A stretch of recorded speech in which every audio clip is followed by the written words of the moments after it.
सबलाई नमस्कार। म आज बानेरा गिरीको उपन्यास कारागारको पृष्ठ 52मा पढ्न गइरहेको छु। एक दिन यो कारागार र दण्डबाट छुटकारा पाउन मैले पनि प्रयत्न गरेको, तर शोषण गर्नु त्यति सजिलो कहाँ हुन्छ र। हो, त्यो दिन उनी बिहानै 5 बजे मेरा ढोका ढकढकन आइपुगे। त्यो रात पनि यस्तै जुनिल रातको डसाइको बिचले इन्तिनै चिन्तु भएर म निद्रा र तन्द्राको बिचमा जुम्मिरहेको थिएँ। उनको ढकढकाइ म अलग्गै थाहा पाउँछु। मैले ढोका उघारेँ। तल्लो सडकमा उनको बक्सवागन थियो।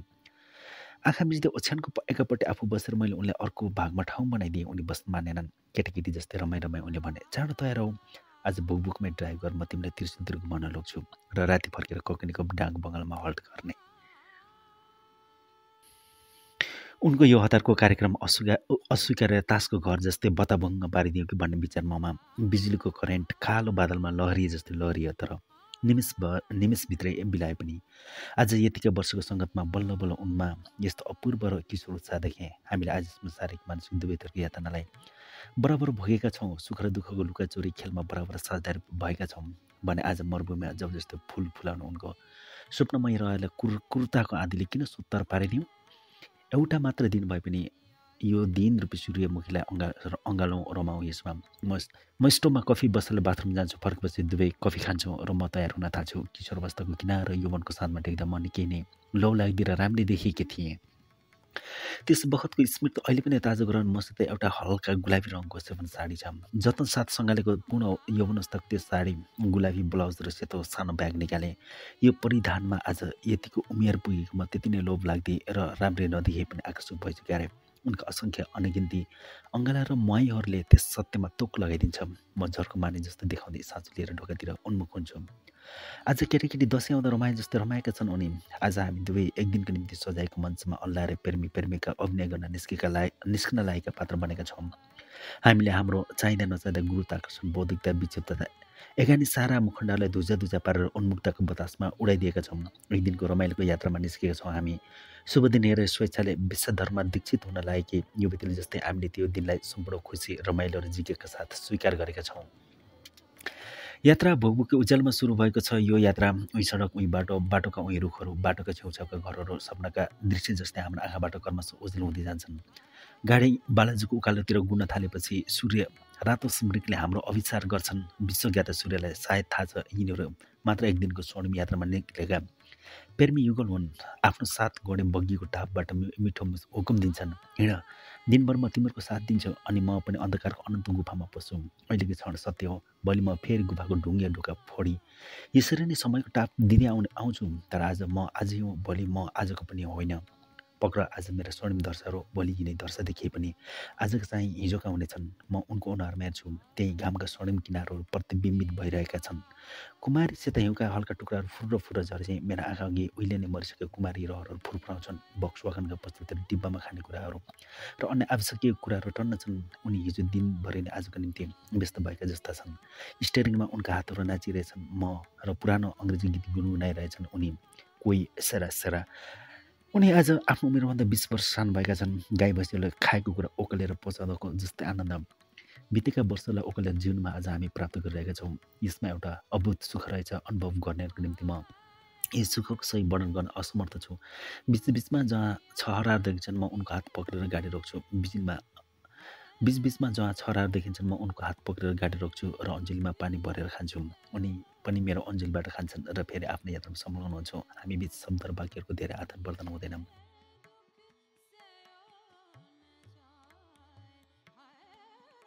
उच्छ्वास, उल्लास, विगलता स्वतः आवासित भइरहेछन्। अनुभूति गर्ने परमसुख दुवैले प्राप्त गरिरहेछौँ।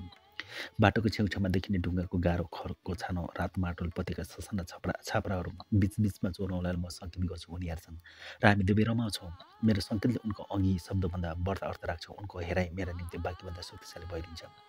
सम्भवतः यी सम्प्रेषणले हामी दुवैलाई यति नजिक ल्याइदिएको छ। उनको निम्ति हरेक एक्लो रातमा एउटा सिङ्गो मृत्यु मर्छु, तर बिहान फेरि लासलाई पुनर्जीवित गरेर यो माया नगरीमा हिँडिरहन्छौँ। आज बाह्य पङ्क्तिमा उडिरहेका छौँ हामी। उनी एउटा राजकुमार हुन् र म राजकुमारी। मेरा केशहरू आकाशका ताराले झिलिमिली छन्। बादलको पछ्यौरा छ मेरो हरिया जङ्गलका सारी। मेरा राजकुमारले हिमालयको शिरपेन्च लगाएका छन्। सूर्य किरणको मैल पोस र नदीको तेज धारको तरबार बिरेका छन् उनले। हामी उड्दैछौँ धेरै माथि। कोही टाढाबाट सितारमा राग बिराग बजिरहन्छ। लाग्छ रागका लहर लहरहरूलाई काट्दै हामी उडिरहेछौँ। सुख व्याप्त छ चारैतिर, सुख आनन्द हर्षबाहेक अर्थ केही पनि छैन। सुख सम्पूर्ण एउटा आकाश भएर फैलिएको छ। हामी यसै सुखको आकाशमा निर्मुक्तका साथ उडिरहेका छौँ। शरीरका अङ्ग रोम रोम कहीँ कहीँ सुख केवल सुख मात्र स्पर्शित हुन्छन्। असीम आकाश हाम्रो उडान क्षेत्र, हामी हाम्रो क्षेत्रमा उडिरहेछौँ। हरे यो कि बिचमा कालो बादलको वर्ण देखिन्छ। त्यो कालो बादलको वर्णले राक्षसको स्वरूप लिन्छ हेर्दा हेर्दै, र आएर वायु पङ्खीको पखेटा काटिदिन्छ। हामी तल झर्छौँ, तल धेरै तल। म उसलाई अँगाल्न पुग्छु चिच्याएर। गाडी जोल्ड गरे रोकिन्छ, घ्याच्छ। उत्तिखेर गाडी भिरबाट खस्न लागेको रहेछ। म उसलाई अँगाल्न पुगेछु चिच्याएर। कल्पना र विपन्नाको कत्रो सादृश्य। मलाई थाहा छ मेरा हरेक दिवा स्वप्नको अन्त्य यस्तै हुन्छ, यसरी नै हुन्छ। म यो दिवा स्वप्न र यसको दुःख अन्त उनलाई भन्दिनँ। उनी ठान्छन् गाडी जोल्टिँदा म चिच्याएको हुँ। ठिक छ, मेरा सपना चकनाचुर भएको कुरा थाहा नहोस् उनलाई। उनी आफै फतफताउँछन्, आजको सायद नबिग्रे। फेरि निर्विघ्न भावले गाडी हाँक्न थाल्छन्। हामी लन्चसम्ममा त्रिशुलबाद पुग्छौँ। हुर्रिएका चिया बतासले हामीमा नवस्फूर्ति प्रदान गर्छ। हामी एउटा अग्लो चौर रोजेर गाडीबाट सामान निकाल्न थाल्छौँ। म पाउरोटीमा पिनट बटर र जाम लगाउँछु। उनी बिस्कुट, सुन्तला, टिनको माछा, बियर आदि निकाल्न थाल्छन्। सब खानेकुरा ठिक्क पारेपछि बियरको गिलास हातमा लिएर हामी एकअर्कालाई चेस गर्छौँ। मेरा आँखालाई गढेर हेर्दै भन्छन् उनी, तिम्रो सुन्दर शरीर र दिमागको निम्ति जहाँ सधैँ जागरुक चैतन्य ओहोरिदोहोरी गरिरहन्छन्, र त्यो चैतन्यको अंशयार म पनि हुँ। म भन्छु, मेरो जीवनको आदम जाति भावनात्मक क्षणमा म उनलाई यसै सम्झिँदै बनाउँछु, तिम्रो सारा सशक्ता र बौद्धिकता भावुकताको निम्ति। आजको यो स्वर्गीय उद्यान हुन सक्छ कुनै क्षण रातो स्याखन म तिमीलाई बाध्य तुल्याउँ र तिम्रो आदमत्वको निर्वाह गर। म बियरको गिलास उनको गिलाससित जुझाउँछु। उनी बुझ्दैनन्। प्रश्न भन, कहिलेकाहीँ तिम्रो ज्यादै घुमाउरो कुराको बाटो काटी तिम्रो कुराको तहमा पुग्न म असमर्थ बन्छु।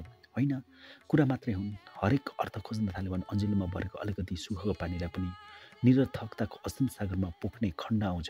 आजको सुख उन्मुक्तता र बहुलठ्ठीपनलाई आजको निम्ति मात्र सोचे हुन्न र? हामी एकअर्काको सम्पर्कको सार्थकताको सुखलाई तिमी केवल आजकै दिनको निम्ति मात्र भोगिएको सुखको संज्ञा दिन्छौ। आज केवल हामी बाहिरिएका छौँ केही बेर रमाइलो गर्न। यति सूक्ष्म कुरालाई माथि पारेर हाम्रो साविकताको गहनतालाई तिमी कति निसङ्ग तुल्याइरहेछौ, जसलाई तिमी सूक्ष्मको संज्ञा दिन्छौ गहन भन्छौ। मैले जीवनका धेरै वर्षहरूलाई तिम्रो सार्थकतापूर्ण सम्पर्कमा गाँसेकी छु, सत्य हो। तर मेरो डेराको 4 कोठा भित्ता बाहेक यो सार्थकताले कहिले कुनै दिन कुनै खुला ठाउँमा टाउको उठाउन पाएको छ? तिम्रो मेरो सम्बन्ध खुला पुस्तक भए पनि यसलाई बाहिर बसी पढ्न सक्छौ। सधैँ कुन्ठी दमित भएर यो पुस्तकले जहिले पनि लुकी धुमिल प्रकाशमा पढ्नु परेको छ। लौ भन त होइन? उनको अघि यतिका वर्षमा कहिले नरहेको म सुख गर्न थालेछु। मेरो टाउकोलाई आफ्नो छातीमा टस्के बिस्तारै उनी मेरा केशहरू सुमसुमाउन थाल्छन्। त्यो सुमसुमाइ भन्दा पनि अझ बिस्तारै अड्की बढ्न थाल्छन्। थाहा छ तिम्रो अन्तर्वेदना कति असीम छ। कुन जन्मको पुण्यले गर्दा यसरी तिमीसित गाँसिन भएको छु, त्यो मेरो निम्ति चिर रहस्य नै रहनेछ। तर यति चाहिँ एकदम साँचो हो कि हाम्रो सम्बन्धमा मेरो र तिम्रो अर्थात् दुवैको ठाउँ बराबरी छ। दुवैले एउटै कल्पवास भोगेका छौँ। तिमीले मात्र अथवा मैले मात्र कल्पवासको सरापलाई भोग्नु परेको छैन। यद्यपि कि यस्ता सम्बन्धमा स्वास्नी मानिसले मात्र कल्पवास भोग्नु परेको उदाहरण यतातता पाइन्छ। म आधा शरीर जोडिएर बनेको छु। तिमीद्वारा चैतन्य प्राप्त छ। मेरो आधा शरीर र आधा शरीर मेरा छोराछोरीको आमाद्वारा नित वज्र भोगेर प्यारालाइज बनेको छ, मृत बनेको छ। म कुन सुखी छु। रोज विस्फोर्ण धातुले मेरो अस्तित्वले टोकेर नपुंसक तुल्याउँछन् र त्यो नपुंसकतामाथि तिमी अमृत शब्द मुक्ति दिलाउँछौ। सुन्दा पुराणको कथा जस्तो लाग्छ होइन? तिम्रो मैले केवल कुनै केको श्रापले यस स्तर विजेतातालाई दोहोऱ्याएर बाँच्नु परेको छ। अन्यथा तिमी र म सारा जालेमाले बाहेक तिमी र म मात्रै हुन्। यस बाहेक अर्थ केही पनि छैन, मात्र प्रवचना। हाम्रो सम्बन्धलाई हामीले यसरी व्याख्या गरे हुन्न? मलाई लाग्छ उनी कहीँ टाढा सपनाबाट बरबराइरहेका छन्। सपना बरबराउने मान्छेलाई के जवाब दिनु? उनको छातीको तातोमा लोलाइरहन्छु। एकछिनपछि दुवै खान थाल्छौँ। मनमा नि आफूलाई धिक्कारछु। आजको दिन रमाइलो पार्ने आफ्नो प्रणलाई आफूले बिर्सेको थाहा पाएर धेरै बेरसम्म हामी हरिचौमा पल्टिन्छौँ। मेघ मुक्त नीला आकाशलाई निर्मेमेष दृष्टिले हेरिरहन्छौँ। चुपचाप शान्त हामी आकाशको शान्तिमा समाधिस्थ हुन्छौँ। थर्मसबाट चिया निकालेर बोलाउँछौँ अनि हामी दुवै चिया खान्छौँ। समय कति चाँडो बितिरहेछ। घाम पनि हामीलाई छोड्न नमानी अल्ट्याङ पल्ट्याङ गर्दै पश्चिमतिर ढल्कन लागेको छ। हामी सुस्तर जाने सुरसार गर्छौँ। बिहानै त्रिशुलतिर आएको गाडी अहिले त्रिशुलीबाट फर्किरहेछ। एउटा टल्किने दिनलाई हामीले दिनभर त्रिशुलीको टल्किने माछालाई जस्तै हातमा खिलायो र त्यो अहिले चिप्लिएर फुत्किएर उम्कियो। केही पाएर हराउँदा अझ ठुलो रिक्तताका बोध हुन्छ।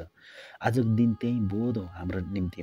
यस अर्थमा पाएर हराउनुको दुःखभन्दा नपाउनुको दुःख नै अलिक सह्य हुन्छ। डुब्न लागेका घामका किरणहरूले सडकका किनारमा सुसाइरहेका रुखहरूसित माया गरी बिदा मागिरहेछन्। सुकुमारी पातहरू किरणका कोमल स्पर्श त्याग्न तयार छैनन्। बडा हल्लीखल्ली रोइरही बिलौना गरिरहेछन् तर किरणहरू अवश्य बिदा हुन्छन् त्यही सत्य हो बक्स अकान पनि त्रिशुलबाट बिदा भएर सडकमा